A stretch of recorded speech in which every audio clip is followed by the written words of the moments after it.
Hello বন্ধুরা, তো আজকের ভিডিওতে কথা বলতে যাচ্ছি সায়ন্তন দা, মানে আমাদের সায়ন্তন ঘোষাল। তার নতুন একটা সিনেমা আসতে চলেছে। সিনেমাটার নাম হচ্ছে ম্যাডাম সেনগুপ্ত এবং স্টারিং ঋতুপর্ণা সেনগুপ্ত। খুব ভালো ম্যাচ হয়েছে, আমার খুব ভালো লাগলো এই জিনিসটা। তো এটা অফিসিয়াল টিজারটা দেখলাম।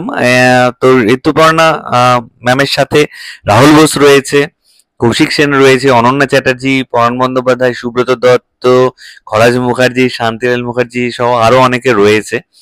তো এটার মেইন লিখেছে হচ্ছে সৌগত বসু, সিনেমাটোগ্রাফার হচ্ছে টুবান, ব্যাকগ্রাউন্ড স্কোর ইন্দ্রদীপ দাশগুপ্ত এবং music director Anupam Roy. 4th of July এই সিনেমাটা রিলিজ করবে। তো শান্তদার সামনে অনেকগুলো থ্রিলের কাজ আসছে, এবং শান্তদা এই ধরনের কাজ করতে সত্যি খুব ভালোবাসে। আমরা দেখেছি জকের ধন তো খুব ভালো ফ্র্যাঞ্চাইজিতে কনভার্ট হয়েছে। তো টিজারটা দেখলাম, এক কথা কিন্তু আমার খুব প্রমিসিং লাগলো, এই কারণেই এত রাতে ভিডিওটা বানাচ্ছি। আমার কোথাও গিয়ে মনে হলো যে অনেক সময় হয় যে কিছু হিডেন জেম থাকে যেগুলো শুরুতে বা যখন সিনেমা হলে চলো তখন আমরা বুঝতে পারি না, পরবর্তীতে গিয়ে সেগুলো নিয়ে কথা হয়। তো আমার কোথাও গিয়ে ফিল হলো যে হয়তো ম্যাডাম সেনগুপ্ত এই সিনেমাটা এটা হতে পারে। আমি জানি না কেন এই আমার ফিলটা এলো টিজারটা দেখার পর। এর যে ফার্স্ট ফ্রেম থেকে শুরু করে একদম শেষ অবধি আমার বেশ অন্যরকম লাগলো টিজারটা। তো এখানে যে গল্পটা দেখানো হচ্ছে, ঋতুপর্ণা সেনগুপ্ত তিনি একজন ফেমাস কার্টুনিস্ট, তিনি বড় বড় সব অ্যাওয়ার্ড পেয়েছেন। তো তিনি বাইরে থাকেন, হঠাৎ করে তার মেয়ে খুন হয়ে যায়।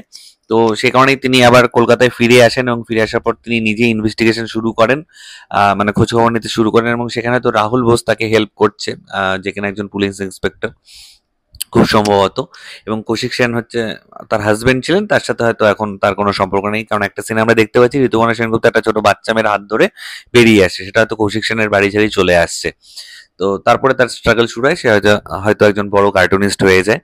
তো এই যে তার মেয়ে খুন হয়ে গেছে, কে খুন করেছে, কেন খুন করবে তার মেয়েকে?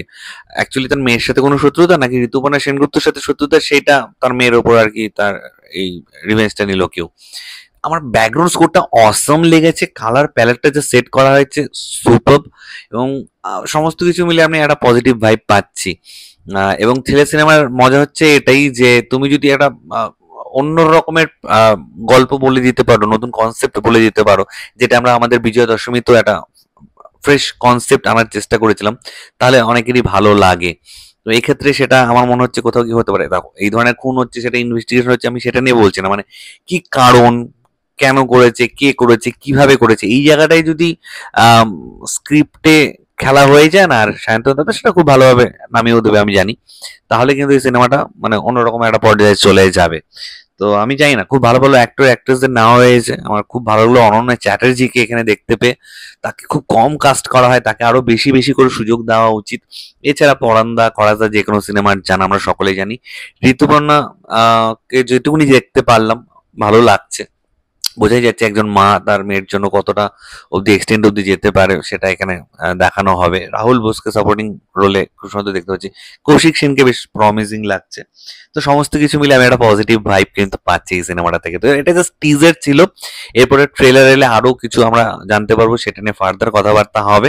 তো আপাতত এটাই তোমার সাথে শেয়ার করার ছিল। ম্যাডাম সেনগুপ্ত টিজার তোমরা যারা দেখে ফেলেছো ইতিমধ্যে, প্লিজ নিচে কমেন্ট করে জানাও তোমাদের কার কেমন লেগেছে। আর যারা দেখোনি, please go and watch. 4th of July সিনেমাটা রিলিজ করছে বড় পর্দায়। তো ঠিক আছে বন্ধুরা, ভালো থেকো সবাই। ভিডিওটা ভালো লাগলে একটু লাইক কমেন্ট শেয়ার করে দিও। আর চ্যানেলটা যারা প্রথমবার দেখছো, নিচে যে রেড সাবস্ক্রাইব বাটনটা আছে সেখানে ক্লিক করে নাও, পাশে একটা বেল আইকন আছে সেখানে ক্লিক করে অল অপশনে ক্লিক করে নাও। চলো দেখা হচ্ছে নতুন কোনো ভিডিওতে। টিল দেন ভালো থেকো সবাই, সাবধানে থেকো সবাই, টাটা।